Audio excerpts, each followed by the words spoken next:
The dust-covered road stretched endlessly under the scorching Arizona sun of 1875 as Marianne Dawson fled with every ounce of strength left in her weary body. Her once pristine blue dress was torn and soiled, her dark hair falling loose from its pins as she pushed forward through the unforgiving terrain outside Oro Blanco. Her breath came in gasps from running, her lungs burning as she heard hoofbeats closing in behind her. "You can stop now, he can't reach you," a deep voice called out, and Marianne whirled around to see a tall cowboy dismounting his chestnut stallion. His weathered face was partially hidden beneath the brim of his hat, but his eyes were kind as he approached her cautiously. "Madam, you're safe now. I promise." Marianne collapsed to her knees, her body betraying her as the last reserves of her strength gave out. She had been running for what felt like hours, fleeing from the man who had promised to make her his wife by force if necessary. He'll find me," she managed between desperate gulps of air. "Clayton Hargrove doesn't give up what he considers his property." The cowboy knelt beside her, offering a canteen. "I'm Yates Rawlins, madam, and no man in these parts will lay a hand on you while I'm around." Marianne took the canteen with trembling hands. "Marianne Dawson," she whispered, suddenly aware of how alone she was with this stranger. Yet something in his steady gaze made her trust him instinctively. "Miss Dawson, my ranch is just over that ridge. You'll be safe there until we figure out what to do about your situation." She hesitated only briefly before nodding. The alternative, continuing alone through the wilderness, would surely mean death or worse, being recaptured by Clayton. Yates helped her onto his horse, mounting behind her. As they rode, Marianne felt the steady rhythm of his breathing against her back, a stark contrast to her own ragged gasps. She hadn't felt safe in so long that the sensation was almost foreign. The Rawlins ranch came into view as they crested a hill, a modest homestead with a main house, barn, and corral nestled against the backdrop of the Sonoran Desert. As they approached, a young boy of about 15 ran out to greet them. "Yates, you're back early." The boy stopped short when he noticed Marianne. "Who's this?" "Tommy, this is Miss Dawson. She'll be our guest for a while." Yates dismounted and helped Marianne down. "Would you see to Rusty while I get Miss Dawson settled?" Tommy nodded, his curious eyes lingering on Marianne before taking the horse's reins. Inside the ranch house, Marianne was struck by its simple cleanliness. A woman in her 50s emerged from the kitchen, wiping her hands on her apron. "Mrs. Henley, this is Miss Dawson," Yates said. "She needs a safe place to stay." The housekeeper's eyes softened. "Of course. Come with me, dear. Let's get you cleaned up and into some fresh clothes." Later, dressed in a borrowed dress that was slightly too large, Marianne sat at the kitchen table while Mrs. Henley placed a steaming bowl of stew before her. Yates joined them, having cleaned up himself. "Now, Miss Dawson," he said gently, "I don't mean to pry, but I need to understand what kind of trouble follows you." Marianne's hands trembled around her mug of coffee. "Clayton Hargrove is one of the wealthiest men in Tucson. My father, he owed Clayton money. When father died 3 months ago, Clayton claimed me as payment for the debt." Yates's jaw tightened. "No man can claim another person as property." "In theory, perhaps," Marianne said bitterly. "But Clayton has judges and lawmen in his pocket. He announced our engagement without my consent. When I refused him, he locked me in his house. I escaped this morning. And you've been running ever since," Yates concluded. Marianne nodded. "He'll be searching for me. He's not a man who accepts losing what he believes belongs to him." "You're safe here," Yates assured her. "Oro Blanco is small, but we look after our own." "But I'm not one of your own," Marianne pointed out. Yates's eyes met hers. "You are now." That night, lying in the small bedroom Mrs. Henley had prepared for her, Marianne stared at the ceiling and considered her situation. She had escaped one danger only to place herself at the mercy of strangers. Yet something about Yates Rawlins made her believe she could trust him. Perhaps it was the way he spoke straightforward and honest, or perhaps it was desperation making her see what she wanted to see. Dawn broke with the sounds of the ranch coming to life. Marianne dressed in the clothes Mrs. Henley had altered for her and ventured outside. Yates was in the corral, working with a spirited young horse. She watched, mesmerized by the gentle authority with which he handled the animal. "He has a way with wild things," Mrs. Henley said, appearing beside her. "Been that way since he was a boy." How long have you known him? Marianne asked. I work for his parents. After they passed influenza, took them both in '67, I stayed on to help Yates with the ranch and his brother Tommy. He was only 20 then, but he shouldered the responsibility like he was born to it. Marianne watched as Yates successfully mounted the horse, guiding it around the corral with subtle movements. He seems like a good man. One of the best, Mrs. Henley confirmed. Now, come help me with breakfast. That man works up an appetite something fierce. Over the next few days, Marianne found herself settling into the rhythm of ranch life. She helped Mrs. Henley with cooking and mending, and even ventured to assist with some of the lighter outdoor chores. Tommy, initially shy, warmed up to her quickly, especially when he discovered she knew how to read and could help him with his studies. Yates remained somewhat of an enigma. He was unfailingly polite and protective, but maintained a certain distance that Marianne found both frustrating and intriguing. One evening, as she sat on the porch watching the sunset paint the desert in gold and crimson, Yates joined her, 2 cups of coffee in hand. Penny for your thoughts, he said, offering her one of the cups. I was thinking about how beautiful it is here, she admitted. Different from Tucson. You miss the city? Marianne considered this. I miss certain things. Books, music, but not much else. My life there. She trailed off, not wanting to revisit painful memories. Yates nodded, understanding her reluctance. What did you do in Tucson? My father was a schoolteacher. I assisted him and gave piano lessons to supplement our income. She smiled ruefully. Not very exciting. Sounds meaningful, Yates countered. Creating something beautiful, teaching others that matters. His words warmed her in a way she hadn't expected. What about you? Have you always been a rancher? Born and raised. My father built this place from nothing. I've never wanted anything else. He paused. Though I did dream of seeing the ocean once. Just once. He laughed, the sound rich and genuine. Maybe more than once. But life has a way of keeping a man rooted.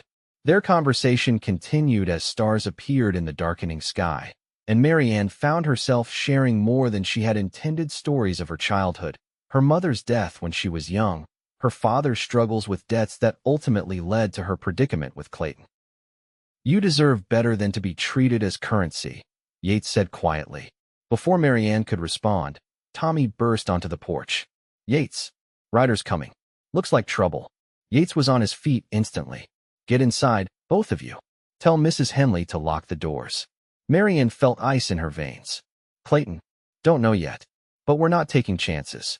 From the window, Marianne watched as 3 riders approached the house.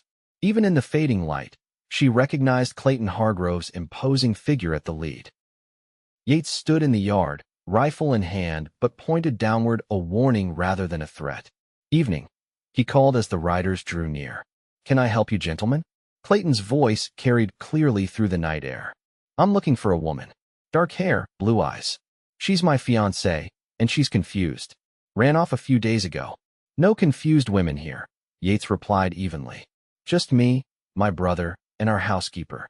Clayton dismounted, his 2 companions following suit. Mind if we look around? She might have passed through. I mind very much, Yates said, his tone still casual, but with a steel edge. This is private property. Clayton's face hardened. I'm Clayton Hargrove. I own half of Tucson. This isn't Tucson, Yates pointed out. In Oro Blanco, a man's land is his own. One of Clayton's men moved his hand toward his gun. Yates shifted his rifle slightly, not raising it, but making it clear he was aware of the movement. I wouldn't, he advised quietly. No woman is worth dying for, especially one who isn't here. Clayton studied Yates for a long moment before signaling his men to stand down. If you see her, Marianne Dawson, you tell her I'm not a patient man. She belongs to me, and I'll have what's mine. I'll keep that in mind, Yates said neutrally. Clayton mounted his horse again. We'll be staying in town. I have a feeling she's in the area. After the riders departed, Yates came inside, his face grim. They'll be back. Marianne wrung her hands. I've brought danger to your door. I should leave.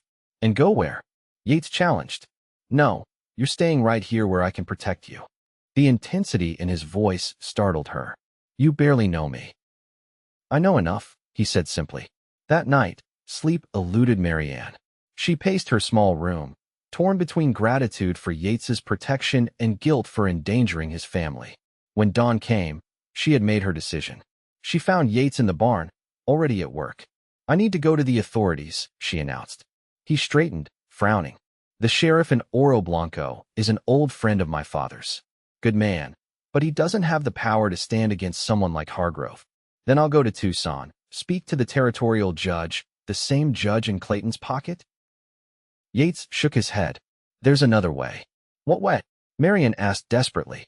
Yates hesitated, then said, "Marriage." Marianne stared at him. "What? If you were married, Clayton's claim on you would be void, even with his influence. Are you suggesting I find someone to marry?" "I'm suggesting you marry me," Yates said quietly. Marianne felt as though the ground had shifted beneath her feet. "You can't be serious."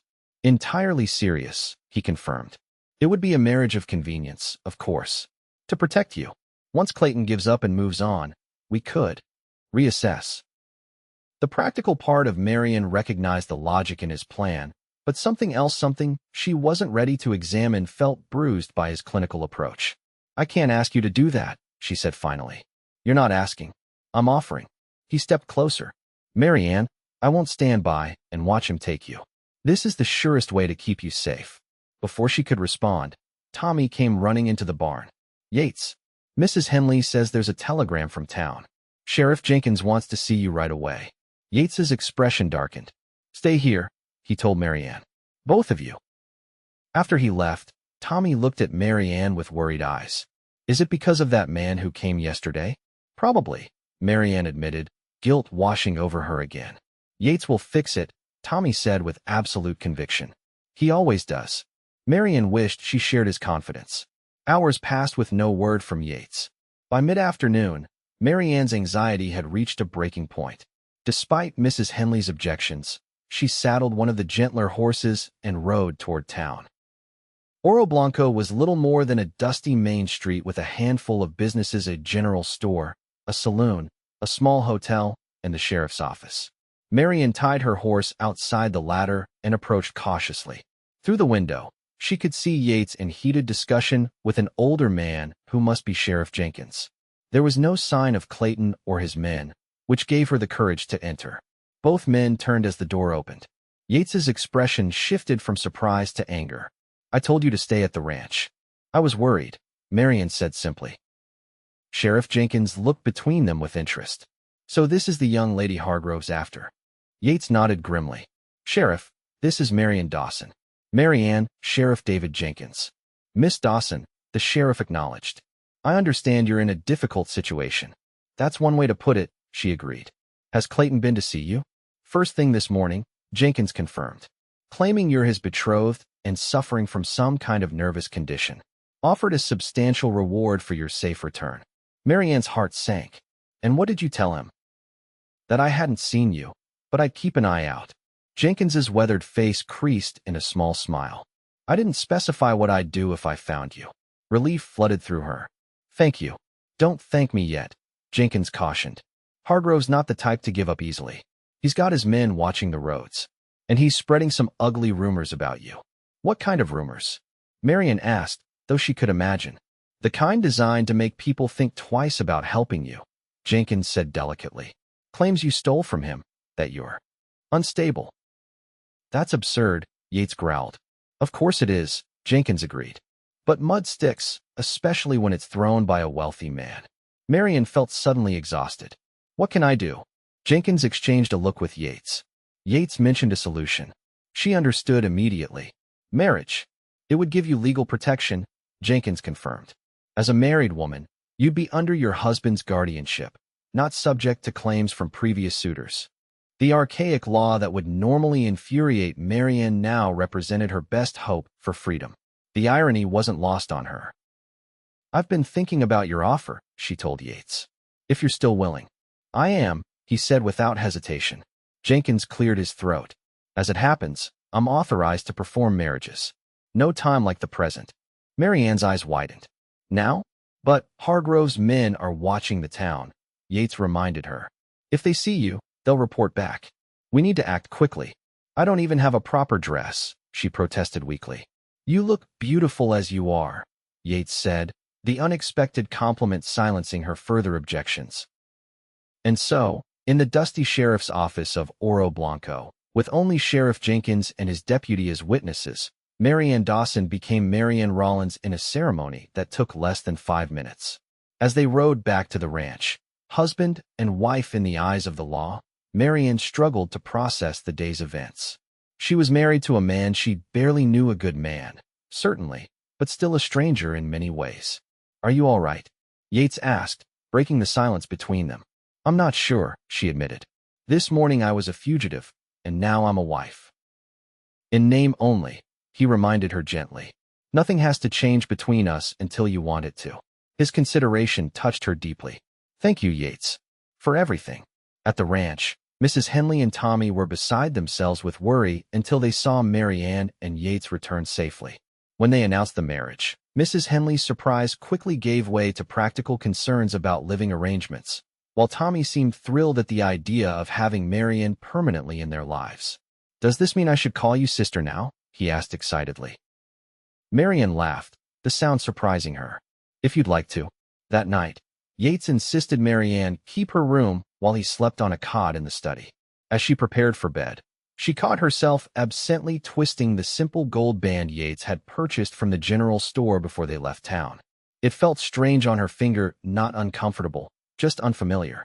In the days that followed, Marianne waited anxiously for Clayton to reappear, but there was no sign of him or his men. According to Sheriff Jenkins, they were still in the area, making inquiries in neighboring towns. Meanwhile, life on the ranch continued. Yates worked from dawn to dusk, with Marianne gradually taking on more responsibilities. She discovered she enjoyed the outdoor work. There was something satisfying about physical labor that left her pleasantly tired at day's end. More surprising was her growing comfort with Yates. Their initial awkwardness gave way to an easy companionship. They still slept separately, but spent their evenings together on the porch, talking until the stars came out. She learned about his dreams for the ranch, his worries for Tommy's future, his memories of his parents.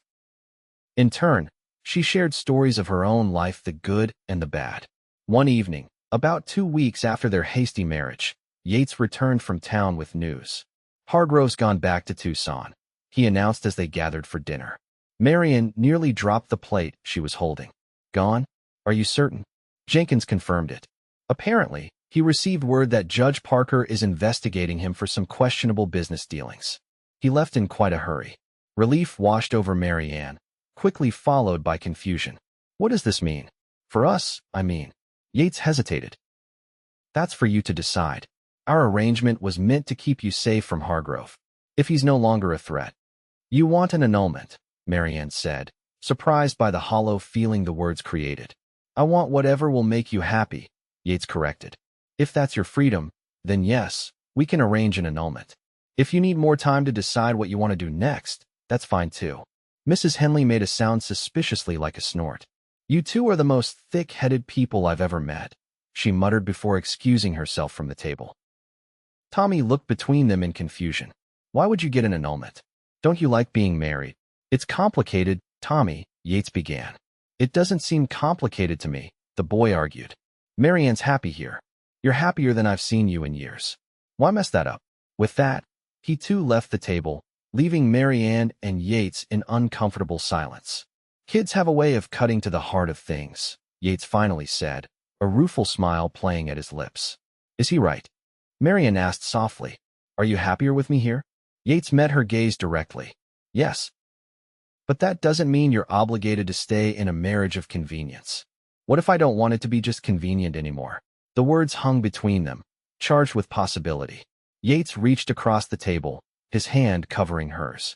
"Marianne, I need you to be sure. I won't hold you to promises made in fear. I'm not afraid anymore," she realized aloud. "Not of Clayton, not of the future. When I'm with you, I feel safe. Not just protected, but safe to be myself." Yates stood, drawing her to her feet and into his arms. "I think I've been falling in love with you since that first day, when you stood in the desert, exhausted but unbowed." Marianne's heart soared at his words. "I think I've been falling in love with you too." Slowly, and then all at once. Their first real kiss as husband and wife was everything a first kiss should be: tender, passionate, and full of promise. The next morning, Marianne awoke in Yates's room, their room now wrapped in his arms. The future stretched before them, no longer frightening, but full of possibilities. 3 months later, Clayton Hargrove was convicted of fraud and sentenced to 5 years in prison. The news reached Oro Blanco through the weekly paper, meriting only a brief mention at the dinner table. Good riddance, Tommy declared, and that was that.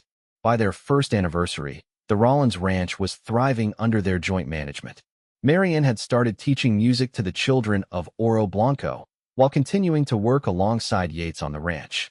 Tommy, now 16, was showing real promise as a horseman, having inherited his brother's way with animals. "I've been thinking," Yates said one evening as they sat on their porch, watching the sunset that never failed to take Marianne's breath away. "Always a dangerous pastime," she teased, leaning into his side. "Remember when I told you I dreamed of seeing the ocean?" Marianne nodded. "Just once, you said. I was thinking maybe we could go. All of us, next spring. Take the train to California." "Really?" Marianne sat up, excitement bubbling through her. "What about the ranch? Jenkins's son is looking for experience. He could mind things for a few weeks." Yates smiled at her enthusiasm. "Is that a yes?" "It's absolutely a yes," she confirmed, kissing him soundly. As twilight deepened around them, Marianne reflected on the strange twists of fate that had brought her here.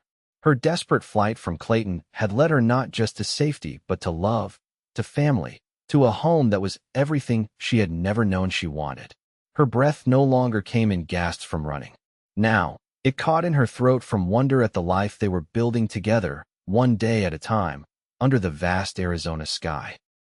5 years later, the Rawlins family had expanded to include twin boys, William and James, now 3 years old and bursting with energy.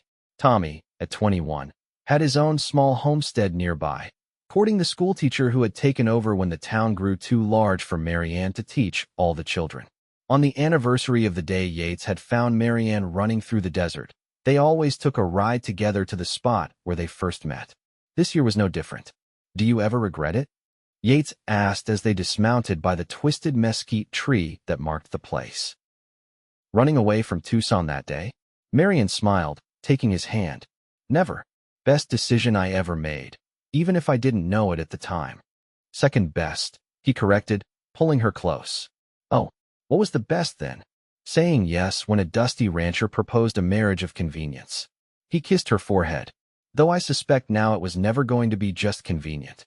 "No," Marianne agreed, resting her head against his chest, listening to the steady beat of his heart. "It was always going to be love."